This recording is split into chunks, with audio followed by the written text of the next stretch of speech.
Doctor Baba Saheb Ambedkar open university.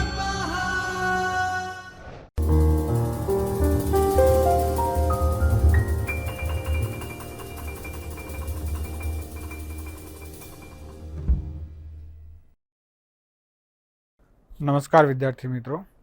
Doctor Baba Saheb Ambedkar open યુનિવર્સિટીના ચૈતન્ય સ્ટુડિયોમાં હું ડૉક્ટર રામકુ ભેડા આપ સૌનું હાર્દિક સ્વાગત કરું છું.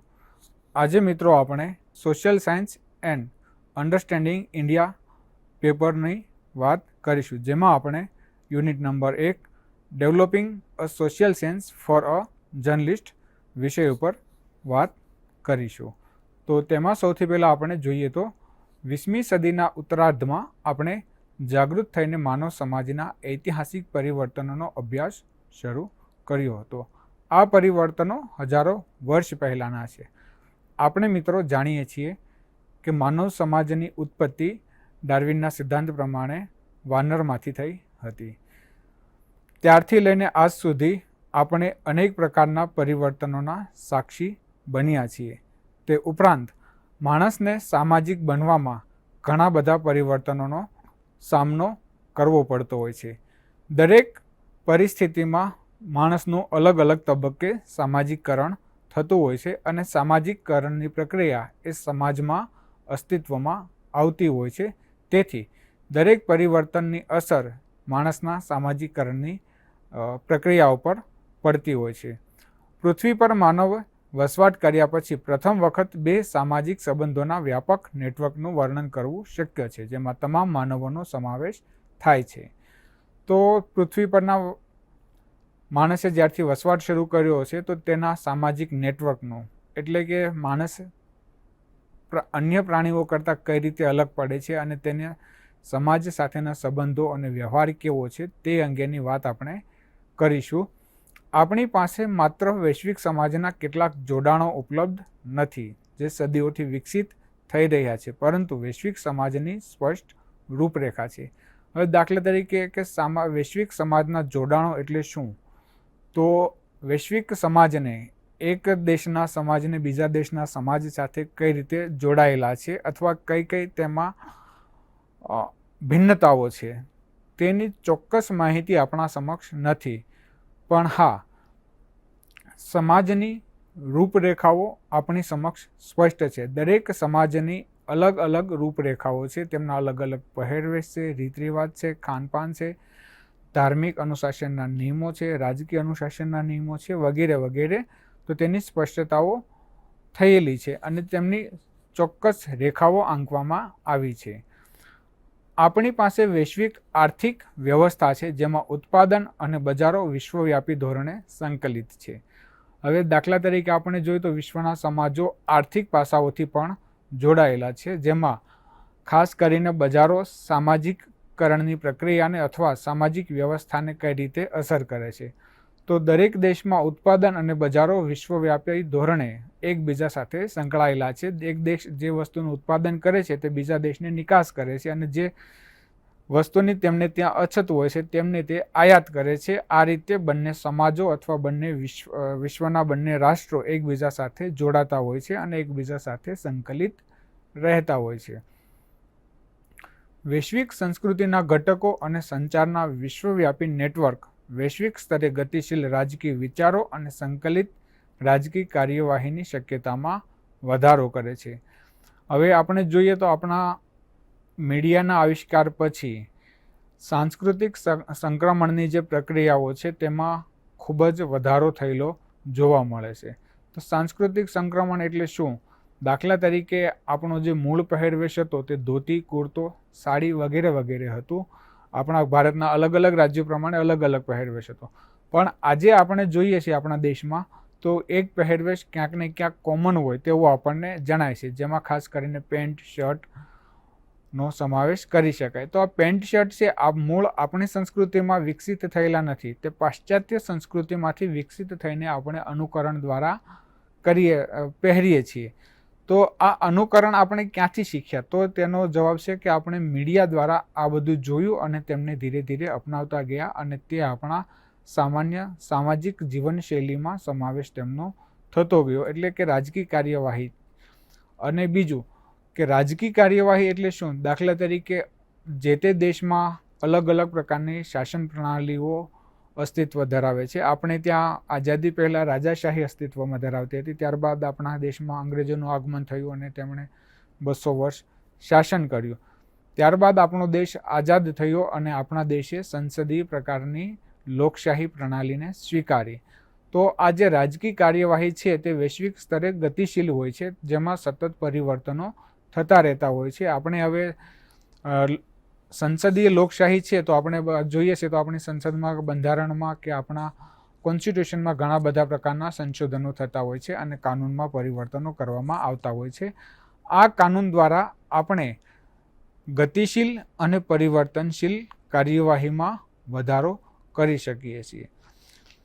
હવે સમગ્ર વિશ્વમાં અનેક પ્રકારની સમસ્યાઓ હતી. દરેક પ્રકારની સમસ્યાઓના નિરાકરણ માટે અલગ અલગ સંસ્થાઓ સ્થાપવામાં આવી હતી, જેમાં ખાસ કરીને 1945ના શીત યુદ્ધ અને પ્રથમ અને દ્વિતીય વિશ્વયુદ્ધ પછી સમગ્ર વિશ્વમાં શાંતિ સ્થાપવા માટે, વૈશ્વિક વ્યવસ્થા સુચારુ રીતે સંચાલન માટે અલગ અલગ વ્યવસ્થાઓ અને સંસ્થાઓ ઊભી કરવામાં આવી, જેમાં આપણે આંતરરાષ્ટ્રીય સંસ્થાઓનો સમાવેશ થાય છે, જેમાં UN, યુનાઇટેડ નેશન્સ, યુનેસ્કો, વિશ્વ બેંક વગેરે વગેરે સંસ્થાઓનો સમાવેશ થાય છે. અને જે આ બધી જ સંસ્થાઓ વૈશ્વિક સમાજને સંચારિત અથવા સંચાલિત કરવાનું કામ કરે છે અને તેમાં મહત્વપૂર્ણ ભૂમિકા ભજવે છે. પ્રકરણના ઉદ્દેશ્ય જોઈએ તો વૈશ્વિક સમાજ કેવી રીતે કાર્ય કરે છે અને સામાજિક નેતૃત્વ ઉપર કેવો પ્રભાવ પાડે છે તેની જાણકારી મિત્રો આપણે આ પ્રકરણમાં મેળવીશું. ત્યારબાદ વિદ્યાર્થીઓને સામાજિક માળખાના ખ્યાલથી પરિચય કરાવો. તો હવે મિત્રો આપણા મનમાં એક પ્રશ્ન ઉદ્ભવતો હશે કે આપણે તો પત્રકારત્વના વિદ્યાર્થી છીએ, તો આપણે સામાજિક માળખાના પરિચયની શું જરૂર? તો એનો જવાબ છે મિત્રો, અખબાર કે કોઈ પણ પ્રકારનું પત્રકારત્વ એ પત્રકારત્વને સામાજિક પ્રતિબિંબ કહેવામાં આવે છે. હવે આપણું સામાજિક પ્રતિબિંબ જે વસ્તુનું આપણે રજૂ કરવાનું છે તો તેનો આપણને સંપૂર્ણ ખ્યાલ હોવો જોઈએ.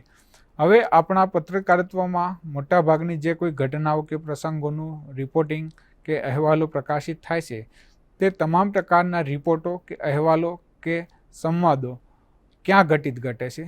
તો કે આપણી આસપાસના સમાજમાં ઘટિત થાય છે, અથવા વિશ્વના કોઈ પણ ખૂણે કોઈ પણ ઘટના ઘટિત થાય છે તો તે વૈશ્વિક સમાજની ઘટના છે. તેથી આપણે સામાજિક માળખાનો ખ્યાલ હોવો આપણને ખૂબ જ જરૂરી છે.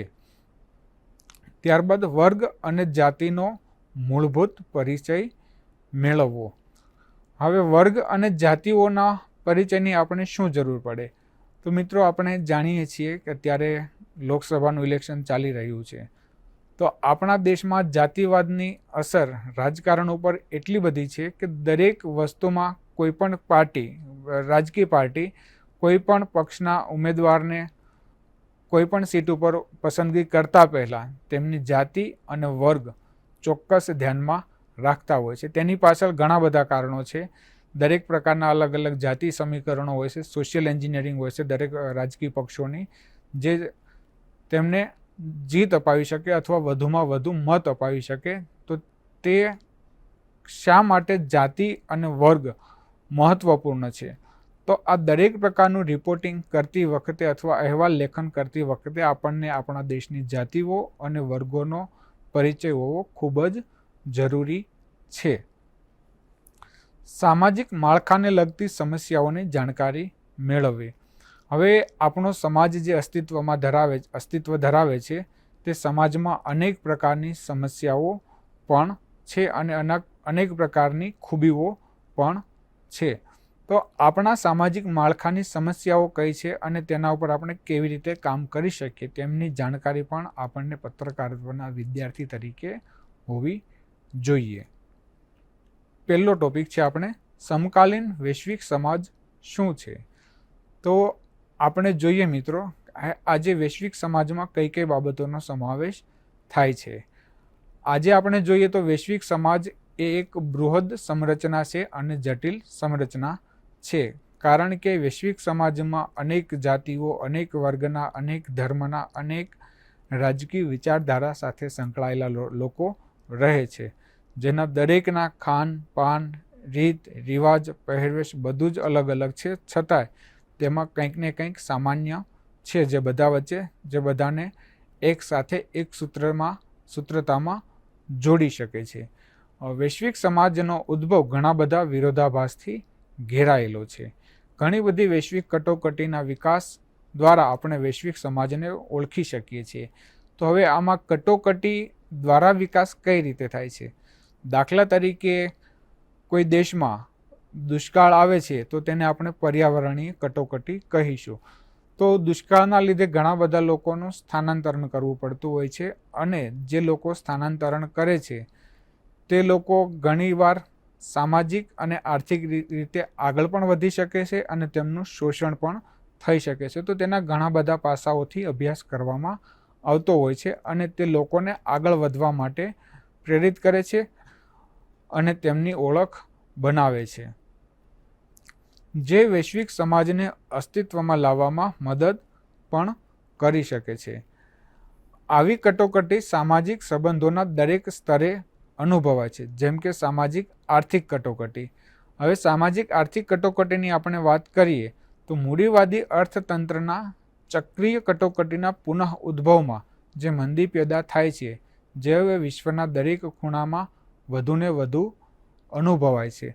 દાખલા તરીકે અર્થતંત્રમાં મંદી ઉદ્ભવે તો તેના લીધે આર્થિક સામાજિક પાસાઓ ઉપર કેવી કેવી અસર થાય છે તે વિશ્વના દરેક વ્યક્તિને અસર કરે છે. દાખલા તરીકે કોઈ આપણા દેશમાં તેજીનો માહોલ છે પણ અન્ય દેશમાં મંદીનો માહોલ છે, તો તે આપણા દેશને કઈ રીતે અસર કરે છે? દાખલા તરીકે આપણા દેશમાં જે વસ્તુઓનું ઉત્પાદન થાય છે તેની નિકાસ આપણે ત્યાંથી ઘટી જાય છે, એટલે આપણે જે વસ્તુનું ઉત્પાદન કરી રહ્યા હોઈએ છીએ તે વસ્તુનું ઉત્પાદન આપણે ઓછું કરવું પડે અથવા સદંતર બંધ કરવું પડે, કારણ કે માંગ ના હોય તો તે વસ્તુઓ આપણે ત્યાં બિનઉપયોગી થતી હોય છે. અને તેવી રીતે અન્ય રાષ્ટ્રની કટોકટી આપણા રાષ્ટ્રને નુકસાન અથવા અસર કરતી હોય છે, જેની સકારાત્મક અને નકારાત્મક બંને પ્રકારની અસરો જોવા મળતી હોય છે.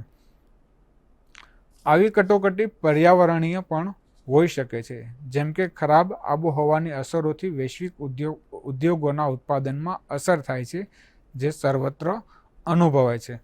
દાખલા તરીકે કોઈ જે તે દેશમાં કે જે તે રાજ્યમાં કે જે તે શહેરમાં આઈટી સેક્ટર કાર્ય કરી રહ્યું હોય છે, તો હવે ત્યાં તોફાન આવે, વાવાઝોડું આવે તો ત્યાંના આઈટી સેક્ટરને નુકસાન કરે છે, અને ખરાબ આબોહવાના કારણે ત્યાં વીજળીની કટોતી થાય છે, ઇન્ટરનેટ બંધ થાય છે, તો ત્યાંના બિઝનેસ ઉપર તેની કેવી અસરો પડે છે અથવા કેવું નુકસાન થાય છે, તે ખરાબ આબોહવાના લીધે પણ ઉદ્યોગો ઉપર અસર થતી હોય છે, જે આપણા સામાજિક જીવનને ખૂબ જ વ્યાપકપણે અસર કરતી હોય છે.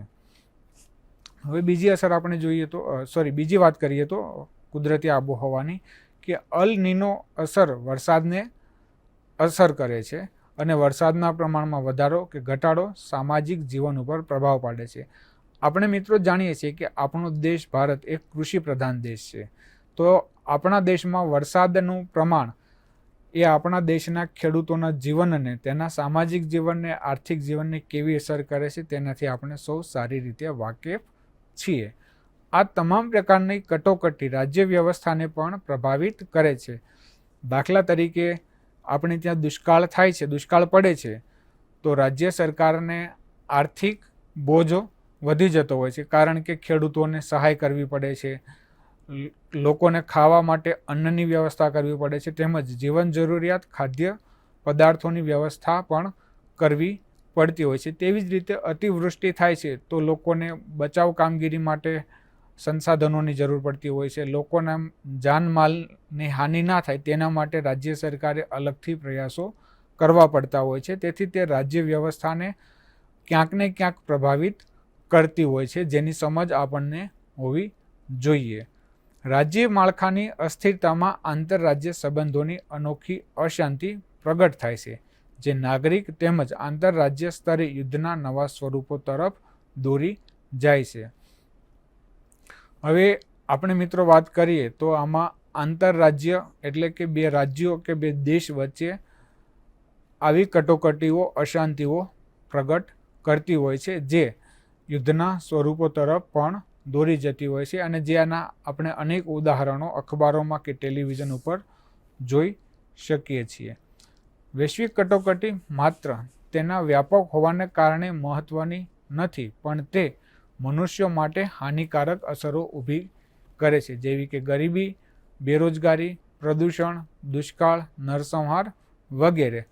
આના મિત્રો આપણે ઘણા બધા દાખલા જોયા છે. દાખલા તરીકે દેશમાં કે કોઈ જે તે દેશમાં દુષ્કાળની પરિસ્થિતિ હોય તો ત્યાં ચોરી, લૂંટફાટ વગેરેના ગુનાઓનું પ્રમાણ વધી જતું હોય છે.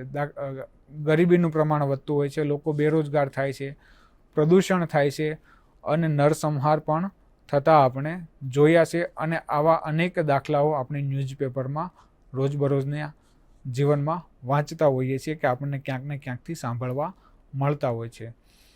કટોકટી દ્વારા વૈશ્વિક સમાજની રચના અને વૈશ્વિક સંસ્થાઓના વિકાસને વધુને વધુ ઓળખી શકીએ છીએ. તો હવે મિત્રો આપણે જોયું કે કટોકટી દ્વારા વૈશ્વિક સમાજની રચના અને વૈશ્વિક સંસ્થાઓના વિકાસને કઈ રીતે ઓળખી શકાય છે. દાખલા તરીકે આપણે જે તે વૈશ્વિક સંસ્થાઓ છે તે દરેક દેશની પરિસ્થિતિઓ ઉપર, સામાજિક, આર્થિક, રાજકીય પરિસ્થિતિઓ ઉપર નજર રાખતા હોય છે અને તે પરિસ્થિતિ આગળના ભવિષ્યમાં ના જન્મે તેના માટે કેવા પગલાઓ લેવા જોઈએ, અથવા હવે પછી આ કટોકટીનું નિર્માણ થયું છે તો તેના નિવારણ માટે શું કરવું જોઈએ, તે વૈશ્વિક સમાજ તેના ઉપર ચિંતન કરે છે. દાખલા તરીકે આપણે ત્યાં કોરોના મહામારી વખતે જોયું તો વિશ્વના દરેક દેશોને કોરોનાએ અસર પહોંચાડી હતી, ગંભીર રીતે અસરો પહોંચાડી હતી, પણ દરેક દેશના અલગ અલગ સાયન્ટિસ્ટોએ અલગ અલગ પ્રયાસો કરીને, શોધો કરીને તેમની દવાઓ, વેક્સિન વગેરેની શોધ કરી હતી અને તેના નિવારણ માટે અને તે આગળ ના વધે તેના માટે શું શું કરી શકાય તેના માટે વિશ્વ આરોગ્ય સંસ્થા એટલે કે વર્લ્ડ હેલ્થ ઓર્ગેનાઇઝેશન સંસ્થાએ અનેક પ્રકારની ગાઈડલાઈનો બનાવી હતી. વિશ્વના અનેક દેશોમાં તે ગાઈડલાઈનનું ફોલોઅપ કરવામાં આવ્યું હતું અને તેની સામે રક્ષણ મેળવવા માટે લોકોને જાગૃત કરવામાં આવ્યા હતા. તો આરોગ્ય કટોકટીએ આપણને કેવી રીતે વિકાસ તરફ અને તેની રચના, સમાજની રચનામાં ભાગ ભજવો તેનું આ બેસ્ટ ઉદાહરણ કહી શકાય. વિવિધ પ્રકારની કટોકટીની સમજ દ્વારા આપણે વૈશ્વિક સમાજ જે સ્વરૂપો લઈ રહ્યો છે અને વર્તમાન ઐતિહાસિક સમયગાળામાં જે પ્રક્રિયાઓ તેને પરિવર્તિત કરી રહી છે તેની સમજ મેળવવી આસાન બની જતી હોય છે. ઘણી રાજકીય કટોકટીને વૈશ્વિક કટોકટી કે આંતરરાષ્ટ્રીય કટોકટી તરીકે પણ ઓળખવામાં આવે છે. હવે મિત્રો આપણે જોઈએ છીએ તો જે XYZ દેશમાં રાજકીય કટોકટી આવે તો તેને આપણે વૈશ્વિક કટોકટી કે આંતરરાષ્ટ્રીય કટોકટી સાથે જોડતા હોઈએ છીએ. દાખલા તરીકે જે દેશમાં કટોકટી, X દેશમાં કટોકટી છે તો તેની કટોકટી વિશ્વના કેટલા દેશો ઉપર અસર કરે છે તે અહીં જોવું ખૂબ જ મહત્વનું હોય છે. દાખલા તરીકે X દેશમાં કટોકટી આવે છે તો તે Y દેશને કઈ રીતે નુકસાન કરે છે અથવા પ્રભાવિત કરે છે તેનો અભ્યાસ પણ કરવો જોઈએ. અને આ જે રાજકીય કટોકટી હોય છે તે અમુક દેશો માટે સકારાત્મક હોઈ શકે છે તો અમુક દેશો માટે નકારાત્મક પણ હોઈ શકે છે. તેના આર્થિક અને સામાજિક બંને પાસાઓને તેઓ પ્રભાવિત કરી શકે છે. તમામ પ્રકારની વૈશ્વિક કટોકટી પોતાને આંતરરાષ્ટ્રીય કટોકટી તરીકે પ્રગટ કરે છે, પરંતુ આ એકમમાં આપણે જોઈશું કે આવી સમજ મર્યાદિત છે. તો દરેક કટોકટી એ સમગ્ર વિશ્વના તમામ લોકોને અસર કરતી હોય તેવું બિલકુલ જરૂરી નથી હોતું, પણ તે વિશ્વના ચોક્કસ ભાગને જ અસર કરતી હોય છે. સામાજિક, આર્થિક, પર્યાવરણીય અને રાજકીય કટોકટી વિશ્વવ્યાપી સામાજિક સંબંધોના કારણોના જટિલ નેટવર્કથી ઊભી થતી હોય છે. તેઓ સામાન્ય રીતે આંતરરાજ્ય સંબંધોમાં વ્યક્ત થાય છે કારણ કે આ વિશ્વ સમાજના સંસ્થાકીય સ્વરૂપોમાં અગ્રણી હોય છે. જોકે તેમને પ્રાથમિક રીતે આંતરરાષ્ટ્રીય ઘટના તરીકે માનવા એ તેમના જટિલ કાર્યકારણ અને વિકાસને ચૂકી જવા જેવું છે. જોકે કટોકટીના તમામ પાસાઓનો ઉદ્દેશ સમાજશાસ્ત્રીય પરિપ્રેક્ષ્ય વિકસાવવાનો છે. તેથી આપણે કોઈ પણ વસ્તુનો અભ્યાસ કરીએ તો તેને આપણે સમાજશાસ્ત્રીય દ્રષ્ટિકોણથી જોવું જોઈએ અને તેમનું મૂલ્યાંકન કરવું જોઈએ, જેથી કરીને આપણી જે સામાજિક સેન્સ છે તેનો વિકાસ થઈ શકે અને આપણે આપણા સમાજને સારી રીતે જાણી શકીએ અને સમાજ ઉપયોગી કાર્ય કરી શકીએ. વૈશ્વિકીકરણ અને આંતરરાજ્ય સંબંધો કેવા હોઈ શકે તે સૂચવવા માટેનો પ્રયાસ કરવામાં આવ્યો છે. આ એકમમાં આપણે સમાજશાસ્ત્રમાં ઉપલબ્ધ કેટલાક મુખ્ય અભિગમોની ચર્ચા કરીશું, જે વૈશ્વિક પ્રક્રિયાઓની સમજણ માટે તેમની સકારાત્મક અને નકારાત્મક બંને પાસા સૂચવે છે. ખાસ કરીને આંતરરાજ્ય સ્તરે આપણે આપણા દેશ ભારતનો પરિચય મેળવીએ તો ભારત એ વિવિધતામાં એકતા ધરાવતો દેશ છે. આ વાક્ય મિત્રો આપણે પ્રાથમિક શાળામાં ભણતા હતા ત્યારથી સાંભળતા આવીએ છીએ. તો ભારતમાં અનેક પ્રકારની વિવિધતા છે, અનેક પ્રકારની ડાયવર્સિટી છે. તેમ છતાંય ભારતમાં એકતા અને અખંડિતતા જોવા મળે છે, જેમાં ખાસ કરીને આપણે ત્યાં જાતિગત, ધાર્મિક, સાંસ્કૃતિક, ભૌગોલિક અનેક પ્રકારની વિવિધતાઓ છે. ભારતમાં અનેક જાતિઓ અને સંસ્કૃતિઓનું મિશ્રણ જોવા મળે છે. હવે આપણે જોઈએ તો આપણા દેશમાં હજારો જાતિઓ અસ્તિત્વ ધરાવે છે અને અનેક પ્રકારની સંસ્કૃતિઓ અસ્તિત્વ ધરાવે છે. તેમ છતાં આ બધાનું આપણે ત્યાં મિશ્રણ જોવા મળે છે. બધા વચ્ચે ભાઈચારો જોવા મળે છે અને બધા વચ્ચે ધાર્મિક અને સાંસ્કૃતિક સૌહાર્દ પણ જોવા મળે છે. બધા એકબીજાના ધર્મને, એકબીજાના સમાજને, એકબીજાના રીત રિવાજને માન આપે છે અને તેના આદર્શોનું પાલન કરે છે. આપણા દેશમાં અનેક પ્રકારની ધાર્મિક વિવિધતા પણ જોવા મળે છે. આપણે મિત્રો જોઈએ તો આપણા દેશમાં કેટલાય પ્રકારના ધર્મો અસ્તિત્વ ધરાવે છે, જેમાં મુખ્ય ધર્મ છે હિન્દુ ધર્મ, ત્યારબાદ છે મુસ્લિમ ધર્મ અને કેટલાક ધર્મો એવા છે કે જેની વસ્તી આપણે ત્યાં 0% કરતાં પણ ઓછી છે, 1% કરતાં પણ ઓછી છે. તેમ છતાંય આપણે ત્યાં એ બધા એકબીજા સાથે હળી મળીને, સંપીને, ધાર્મિક સૌહાર્દથી, સાંપ્રદાયિક પ્રેમભાવથી એક સાથે રહે છે, એકબીજાના તહેવારો ઉજવે છે અને એકબીજાના ખાનપાન પ્રત્યે એકબીજાને માન અને સન્માન જોવા મળે છે.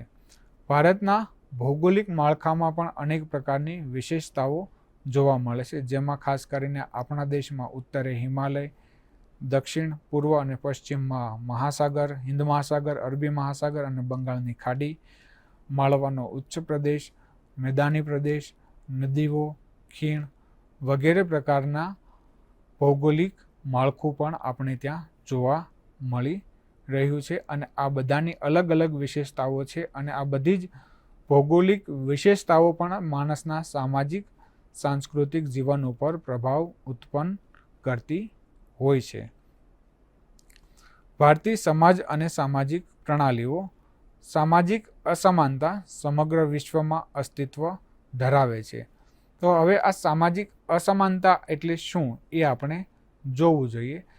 સામાજિક અસમાનતા એટલે કે બે સમાજ વચ્ચેના ઉચ્ચ નીચના ભેદભાવ. તે આર્થિક હોઈ શકે છે, તે સામાજિક હોઈ શકે છે, તે રાજકીય હોઈ શકે છે અથવા તે સાંસ્કૃતિક સ્વરૂપે પણ હોઈ શકે છે. પરંતુ કદાચ ક્યાંય નથી ભારતીય સંસ્થાઓમાં જ્ઞાતિ સંસ્થા જેટલી અસમાનતા છે તેટલી બીજે ક્યાંય નથી. હવે મિત્રો આપણે જોયું કે વિશ્વના બીજા દેશોમાં અનેક પ્રકારની અસમાનતાઓ છે, પણ જ્ઞાતિ આધારિત અસમાનતાઓ આપણે ત્યાં ભારતમાં જેટલી છે તે વિશ્વના એક પણ દેશમાં જોવા મળતી નથી. આપણે ત્યાં મિત્રો અનેક પ્રકારની જ્ઞાતિઓ અસ્તિત્વ ધરાવે છે. તેમાં જ્ઞાતિવાદ પણ જોવા મળે છે. બીજી જ્ઞાતિઓ એકાબીજાને પોતાનાથી ઊંચી અને નીચી જ્ઞાતિઓ તરીકે પણ દર્શાવે છે. તેના સામાજિક ખૂબ જ દુષ્પરિણામો પણ આપણે ભોગવવા પડ્યા છે ભૂતકાળમાં. પણ હવે ધીરે ધીરે સમયની સાથે તેમાં પણ પરિવર્તન થતું આવ્યું છે. જાતિ વ્યવસ્થા આપણે ત્યાં સદીઓથી અસ્તિત્વમાં છે. જ્યારથી આપણે ત્યાં સામાજિક સભ્યતાઓનો વિકાસ થયો તેના અમુક સમયગાળામાં જ જ્ઞાતિઓનો અને જાતિઓનો વિકાસ થયો છે. આપણે ત્યાં મુખ્ય 4 વર્ણો છે: બ્રાહ્મણ, ક્ષત્રિય, વૈશ્ય અને શૂદ્ર. આ 4 વર્ણ સિવાય અનેક પ્રકારની જ્ઞાતિઓ અસ્તિત્વ ધરાવે છે, જે અલગ અલગ સમાજને અલગ અલગ જ્ઞાતિથી ભિન્ન બનાવે છે. અને દરેક જ્ઞાતિ અને જાતિના પહેરવેશ, ખાનપાન, સંસ્કૃતિ અને રીત રિવાજ એકબીજાથી અલગ જોવા મળે છે. અને આ બધામાં ક્યાંક ને ક્યાંક સામ્યતાઓ પણ જોવા મળે છે. જેમાં ખાસ કરીને જોઈએ તો સો કોલ્ડ ઉચ્ચ જાતિના લોકોના પહેરવેશ નીચી જાતિના પહેરવેશ કરતાં અલગ હોય છે. તેમની બોલચાલની ભાષા, બોલી, તેમનું ખાનપાન પણ અન્ય જાતિઓથી અલગ હોય છે. જાતિ વ્યવસ્થા આપણે ત્યાં સદીઓથી અસ્તિત્વમાં છે, પરંતુ આધુનિક સમયગાળામાં તેની આકરી ટીકા કરવામાં આવી છે અને તેમાં ચોક્કસ નોંધપાત્ર ફેરફારો થઈ રહ્યા છે. હવે આપણો દેશ જ્યારે આઝાદ નહોતો ત્યારે અમુક જાતિના લોકોને ઘણી બધી યાતનાઓ વેઠવી પડતી હતી અથવા તેમનું શોષણ કરવામાં આવતું હતું. પણ જ્યારથી આપણો દેશ આઝાદ થયો અને ડૉક્ટર B.R. આંબેડકરે ભારતનું સંવિધાનની રચના કરી અને સંવિધાન લાગુ પડવાથી આમાં અનેક પ્રકારના પરિવર્તનો આવ્યા છે. જાતિવાદ ક્યાંક ને ક્યાંક ઢીલો પડતો હોય અથવા તેમાં સોફ્ટ કોર્નર આવતું હોય તેવું આપણે જોઈ શકીએ છીએ. આપણે ત્યાં જાતિઓ ક્રમાંકિત છે અને તેમના ચોક્કસ નામ આપવામાં આવ્યું છે. હવે જાતિઓના ક્રમાંકિત એટલે કે સૌથી પહેલાં આપણે ત્યાં 4 વર્ણ છે, તેના આધારે જાતિઓનું વિભાજન કરવામાં આવતું હતું, જેમાં બ્રાહ્મણ, ક્ષત્રિય, શૂદ્ર અને વૈશ્ય. બ્રાહ્મણ, ક્ષત્રિય, વૈશ્ય અને શૂદ્ર. આ જાતિઓના ક્રમ પ્રમાણે અલગ અલગ કામની વહેંચણી કરવામાં આવતી હતી અને તે વ્યવસ્થા આપણે ત્યાં અસ્તિત્વમાં હતી. પણ હવે ધીરે ધીરે તેની જગ્યાએ તમારા સ્કિલ, કૌશલ્ય અને તમારી આવડત પ્રમાણે તમને કામ મળે છે. તમે કોમ્પિટિશન કરી શકો છો. હેલ્ધી કોમ્પિટિશનમાંથી તમે સૌને આગળ વધવા માટેની સમાન તકો આપણા બંધારણે આપી છે. હવે જાતિ વ્યવસ્થામાં આપણે જોઈએ તો જાતિ વ્યવસ્થા છે તેમાં આપણને સભ્યપદ જન્મથી પ્રાપ્ત થાય છે. તે જાતિનો દરજ્જો છે તે આપણને આપણા જન્મથી મળે છે. તેમાં આપણે પરિવર્તન કરી શકતા નથી. ભારતમાં હજારો જાતિઓ અને પેટા જાતિઓ છે, જેમાં કરોડો લોકો સામેલ છે. આપણે જોઈએ તો આપણા દેશમાં અનેક પ્રકારની જાતિઓ અસ્તિત્વ ધરાવે છે. તેમાં પણ જાતિની પેટા જાતિઓ આપણે ત્યાં જોવા મળે છે. તો આ જાતિઓમાંની જે મુખ્ય જાતિ છે તેમની જે પેટા જાતિ હોય છે તો તેમાંની કેટલીક જાતિઓમાં પણ ઉચ્ચ નીચના ભેદભાવ જોવા મળે છે અને જેના ઉદાહરણો આપણને આપણા સમાજમાં જોઈ શકીએ છીએ. આ મોટા સગપણ આધારિત જૂથો દક્ષિણ એશિયાના સામાજિક માળખા માટે મૂળભૂત છે. જાતિ સદસ્યતા એ માન્યતા પ્રાપ્ત જૂથ સાથે સંબંધની ભાવના પ્રદાન કરે છે, જેની પાસેથી વિવિધ પરિસ્થિતિઓમાં સમર્થનની અપેક્ષા રાખી શકાય છે.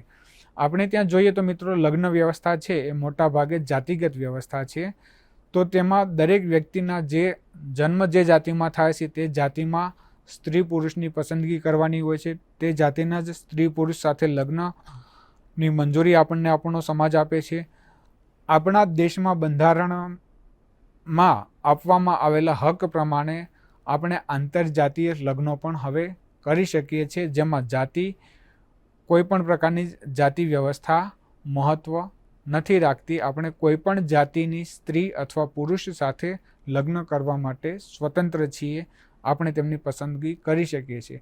પણ આવું બધું કરતી વખતે સામાજિક નિયમોનો સામનો અથવા સામાજિક સંઘર્ષનો સામનો પણ કરવો પડતો હોય છે, જેમને ઘણીવાર આવા આંતરજાતીય લગ્ન કરનાર લોકોને સામાજિક તિરસ્કૃત અથવા સામાજિક બહિષ્કૃત પણ કરવામાં આવી શકે છે. તેમને દંડ આપવામાં આવી શકે છે. દરેક સમાજના અલગ અલગ નિયમ અને સંવિધાન બંધારણ પ્રમાણે અલગ અલગ સજાના પ્રાવધાન આપણે ત્યાં જાતિઓમાં પણ જોવા મળે છે. જાતિ શબ્દ એ પોર્ટુગીઝના કાસ્ટા CASTA પરથી ઉતરી આવ્યો છે, જેનો અર્થ થાય છે જાતિ અથવા પ્રકાર. કેટલીકવાર જાતિ તરીકે ભાષાંતર કરાયેલા ભારતીય શબ્દોમાં વર્ણ, જાતિ, જાત, બિરાદરી અને સમાજનો સમાવેશ થાય છે. વર્ણ અથવા રંગ વાસ્તવમાં 4 મોટી શ્રેણીઓનો ઉલ્લેખ કરે છે, જેમાં અસંખ્ય જાતિઓનો સમાવેશ થાય છે. અન્ય શબ્દો જાતિઓ અને જ્ઞાતિઓના પેટા વિભાગોનો સંદર્ભ આપે છે, જેને ઘણીવાર પેટા જાતિ કહેવાય છે. દાખલા તરીકે આપણે કોઈ જાતિ લઈએ, મુખ્ય જાતિ. દાખલા તરીકે આપણે પટેલ સમાજનું ઉદાહરણ જોઈએ તો પટેલ સમાજ છે એ એક મુખ્ય જાતિ છે. તેમાં અનેક પ્રકારની પેટા જાતિઓ છે. દાખલા તરીકે લેવા પટેલ, કડવા પટેલ, આંજણા પટેલ, કોળી પટેલ, આવી અનેક જાતિઓ તેમની પેટા જાતિઓ છે. ઘણી જાતિઓ પરંપરાગત વ્યવસાયો સાથે સંકળાયેલી હોય છે, જેમ કે પાદરીઓ, કુંભાર, વાળંદ, સુથાર, દરજી, ચામડાના કામદારો, કસાઈઓ અને ધોબી. આ બધી જાતિઓ છે તે તેમના વ્યવસાય ઉપરથી ઓળખવામાં આવતા હોય છે. હવે આપણે ભગવાન કૃષ્ણએ પણ ગીતામાં કહ્યું છે કે જાતિ એ જન્મથી પ્રાપ્ત નથી થતી, જાતિ એ કર્મથી પ્રાપ્ત થાય છે. તો આ જે જાતિઓ કર્મના આધારે અથવા કાર્યના આધારે પડેલી છે તેને આપણે આની સાથે જોડી શકીએ છીએ. ઉચ્ચ કક્ષાની જાતિના સભ્યો નીચલા ક્રમાંકિત જાતિના સભ્યો કરતાં વધુ સમૃદ્ધ હોય છે, જેઓ ઘણીવાર ગરીબી અને સામાજિક ગેરફાયદા સહન કરે છે. સમાજના છેવાડાના લોકોને દલિત તરીકે ઓળખવામાં આવતા હતા. પરંપરાગત રીતે તેઓ સફાઈ કાર્ય સાથે સંકળાયેલા હતા અથવા અન્ય સામાજિક રચનાના કાર્યો કરતા હતા. 1935થી દલિતો માટે અનુસૂચિત જાતિ શબ્દ પ્રયોગ કરવામાં આવે છે અને મહાત્મા ગાંધીએ તેમને હરિજન અથવા ભગવાનના બાળકો તરીકે ઓળખાવ્યા હતા. અન્ય વનવાસી જૂથો, જેને સામાન્ય રીતે અનુસૂચિત જનજાતિ કહેવામાં આવે છે, ઘણી વખત અનુસૂચિત જનજાતિ તરીકે ઓળખવામાં આવે છે, પણ વિવિધ અંશે જાતિ વ્યવસ્થામાં એકીકૃત તેઓ થાય છે. જાતિઓમાં સ્પષ્ટ ધોરણો જાળવવામાં આવે છે, જેમ આપણે આગળ વાત કરી તેમ લગ્નના, આહાર, પહેરવેશ, વ્યવસાય અને અન્ય વર્ણતુકોના નિયમો ઘણીવાર જાતિ પરિષદ પંચાયત દ્વારા લાગુ કરવામાં આવતા હોય છે. ઉલ્લંઘન કરનારને દંડ અને કામચલાઉ અથવા કાયમી જાતિ બહાર મૂકવાની પણ સજા થઈ શકે છે. વ્યક્તિઓ અને જ્ઞાતિ જૂથો દ્વારા આર્થિક સફળતા અને ઉચ્ચ જાતિના વર્તણૂકોને અપનાવવા વંશવેલો પર ધીમે ધીમે વૃદ્ધિની આશા રાખી શકે છે. હાલના વર્ષોમાં જ્ઞાતિ પાલનમાં મુખ્ય ફેરફારો થયા છે. હવે કોઈપણ જાતિની શ્રેષ્ઠતા અથવા લઘુતાની ખુલ્લેઆમ હિમાયત કરવી એ કાનૂની અને સામાજિક રીતે અસ્વીકાર્ય છે અને વંચિત જાતિના જૂથો તેમના રાજકીય ભાગીદારીને નવો વળાંક આપી રહ્યા છે અને નવી દિશાઓ સર કરી રહ્યા છે. વર્તમાન સમયમાં પરંપરાગત વંશવેલો નબળો પડતો હોવા છતાં જ્ઞાતિની ઓળખને વધુ મજબૂત બનાવવામાં આવી રહી છે. તેની પાછળના કેટલાક સામાજિક, રાજકીય અને શૈક્ષણિક પરિબળો જવાબદાર છે. ખાસ કરીને વંચિત જૂથોમાં ખાસ શૈક્ષણિક લાભોના અધિકારો અને તેમના માટે સરકારી કચેરીઓ અને સરકારી નોકરીઓમાં અનામતના લાભ માટે જાતિગત ઓળખ વધુને વધુ મજબૂત બનતી જાય છે. તો આજે મિત્રો આપણે આપણી જાતિ વ્યવસ્થા અને જ્ઞાતિ વ્યવસ્થા અને વૈશ્વિક સમાજમાં તેની અસરો વિશે વાત કરી. આવતા લેક્ચરમાં આપણે આપણા ભારતની કુટુંબ વ્યવસ્થા વિશે વિસ્તારથી વાત કરીશું. આપ મને રજા આપશો. આપનો ખૂબ ખૂબ આભાર. स्वाध्यायः